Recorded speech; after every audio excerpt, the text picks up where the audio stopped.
Buenas chavales, vamos a empezar con ciclo cardíaco, tercer vídeo que hago del corazón y vamos a darle caña, ¿no?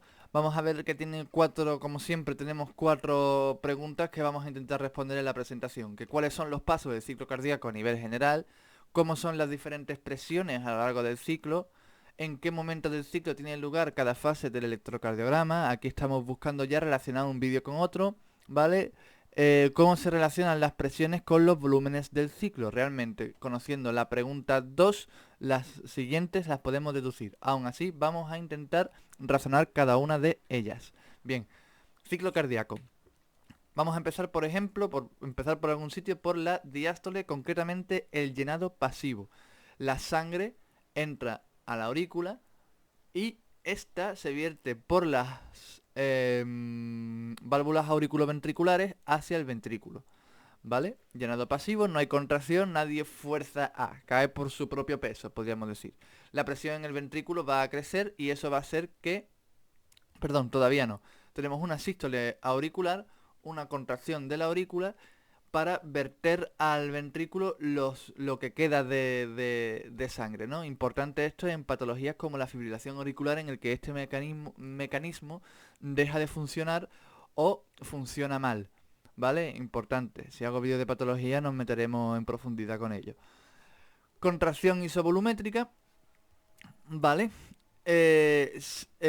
Por presión, el vertimiento de la sangre al ventrículo, la presión en este crece, supera el de la aurícula y la válvula auriculoventricular se cierra. Empieza a haber una contracción, pero la contracción del miocito en el ventrículo no es lo suficientemente fuerte, podríamos decirlo, o no consigue vencer la presión de la circulación sistémica, ni de la circulación pulmonar, ¿vale? Empieza a crecer la presión dentro del ventrículo, pero no lo suficiente como para vencer la presión de la circulación, ¿vale? Tanto sistémica como pulmonar. Bien, la contracción sigue su curso, la presión dentro del ventrículo continúa aumentando hasta que llega un punto en el que se vence la presión de la circulación.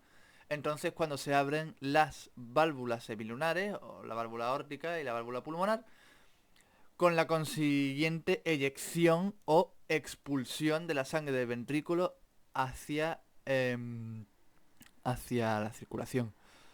¿Vale?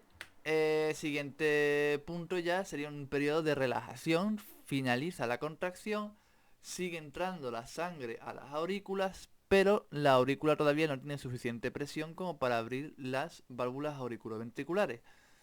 Por lo tanto, esto es un periodo de relajación isovolumétrica. Hay relajación, pero el volumen no se mueve. Y en la contracción isovolumétrica hay contracción, pero no hay cambio de volumen. Luego lo veremos en una gráfica mucho más clarito. Bien, esto es cíclico. Vuelta a empezar. Cuando la aurícula vence la presión, volverán a abrirse las válvulas auriculoventriculares y el ciclo volverá a comenzar. Todo esto a un nivel de milisegundos, estamos hablando, muy rápido. Así es como como funciona la bomba cardíaca. Vale. Vamos a verlo representado en una gráfica. Estas son las gráficas de las distintas presiones. ¿Y qué representa cada una?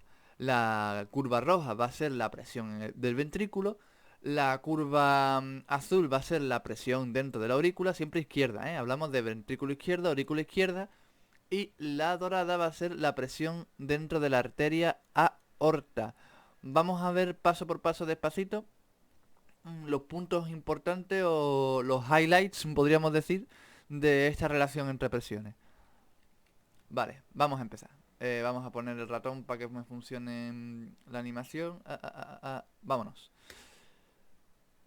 Vamos que se van dibujando, ¿vale?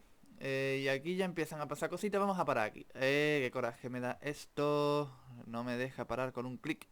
Vale. Y vamos a parar. Aquí está bien parar. Vale.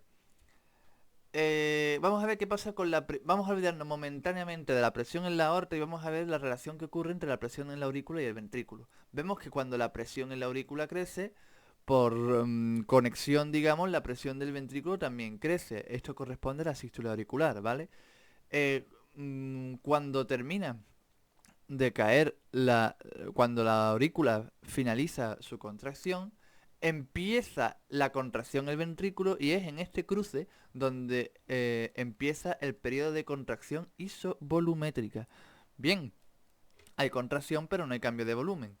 ¿Por qué? Porque todas las válvulas están cerradas, la presión en la aurícula las válvulas auriculoventriculares, perdón, se han cerrado por la igualación de las presiones, ¿vale? Y vamos a ver qué sucede. Vamos a continuar con el vídeo. Y vamos a pararlo aquí, más o menos. Claro, ¿qué ocurre? Como hemos visto, la presión en el ventrículo va a seguir creciendo.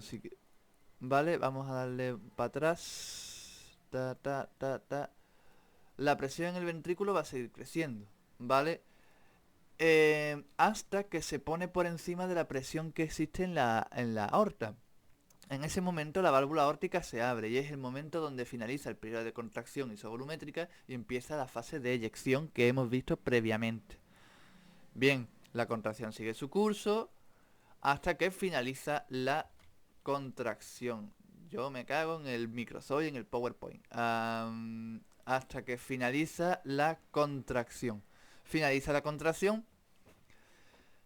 Bien. Como vemos, la presión en la aorta va creciendo precisamente por el bombeo de sangre, hasta que finaliza la contracción. La presión en el ventrículo va cayendo hasta que cae por debajo de la presión de la aorta. En este momento no hay contracción, hay relajación, se cierra la válvula aórtica y entraríamos en la fase de relajación isovolumétrica. Vamos a seguir viendo cositas. Tracatrá. Vamos a darle aquí. Paramos y vemos que ahora la presión de la aorta me hace como una especie de montañita sin el ventrículo hacer nada. El ventrículo está ya relajándose, pero sin embargo vemos que la presión que nos hace como una especie de nido, creo que le llaman, ¿no? Nido o cesta o piquito. Pues bien, este piquito en el que aumenta la presión es debido al retroceso elástico de la aorta. Digamos que supongamos que el ventrículo son mis dos o tus dos manos, ¿vale? Y tú tienes una goma elástica. Cuando tú le haces presión a ese, o cuando le haces una fuerza a esa goma elástica, le estás imprimiendo fuerza, obviamente, y sube su presión, ¿no? O su fuerza, digamos, su tensión, podríamos decirle. Claro, cuando tú dejas de aplicar fuerza, tú no estás aplicando fuerza, que es lo que le pasa al ventrículo, que ha terminado el periodo de contracción, podríamos decir, pero la goma retrocede violentamente, hace ¡pah! Pega un latigazo. Pues ese latigazo es el retroceso elástico. Y eso también, un fenómeno, parece, el mismo fenómeno, podríamos decir, ocurre en la presión aorta, asegurando el paso de la sangre hacia la circulación, porque si no es vital ese retroceso elástico, porque de lo contrario la presión en la aorta caería bruscamente y la sangre no circularía o circularía muy mal. Bien, vamos a ver qué es lo que pasa luego abajo, abajo en la gráfica, vaya. En la presión del ventrículo y en la presión en la aurícula cuando finaliza la contracción isovolumétrica. La presión en el ventrículo va a caer hasta que llega un momento otra vez en la que cae por debajo de la presión de la aurícula y vuelta a empezar el ciclo. En este momento, cuando la cae por debajo de la presión de la aurícula, se abren las válvulas auriculoventriculares, ¿vale? Aquí se cierra la válvula auriculoventricular, auriculoventricular aórtica y se abre la auriculoventricular. Y listo, y vuelta a empezar. Aquí tenemos otra vez la sístole auricular y ya está. Vamos a ver la última diapositiva, que es un poco... ¿tú me entiendes? La primera vez que vi esta gráfica me quedé un poco loco y da mucha caña. Pero es sencillo, hemos visto la gráfica esta que está aquí, por lo menos la 1, 2, 3 y 4 primeras... no, 1, 2 y 3 primeras curvas las acabamos de ver ahora mismo, más clarito. Aquí están ya con los números, con la presión y tal. Pero es lo mismo que acabamos de ver, ¿vale? em, contracción isovolumétrica aquí, la válvula auriculoventricular se abre, se cierra aquí como hemos visto cuando cae la presión del ventrículo, el piquito que está aquí menos exagerado, vemos aquí hace cling y sube para arriba, ¿vale? El retroceso elástico, está todo. Bien, vamos a relacionar ahora con el volumen. Aquí vemos una gráfica de volumen, ¿vale? Volumen dentro del ventrículo. Cuando tenemos la sístole auricular hay un ascenso brusco del volumen y aquí vemos que en el periodo de contracción isovolumétrica, que ya hemos explicado, no hay variación de volumen. Efectivamente, hay contracción, hay un aumento de la presión, pero como las dos válvulas están cerradas, no hay cambio de volumen. Hasta que por fin se abre la válvula aórtica. Y cuando se abre, hay un vaciado brusco del ventrículo por el bombeo. Bien, ¿qué es lo que ocurre? Que llegamos al periodo de de relajación isovolumétrica. Y en este periodo de relajación isovolumétrica tampoco hay cambio de volumen, se mantiene estático. Cuando se abre la válvula auriculoventricular comienza el llenado pasivo y cuando hay sístole auricular se termina de exprimir la naranja, que era la analogía que hicimos en vídeos anteriores.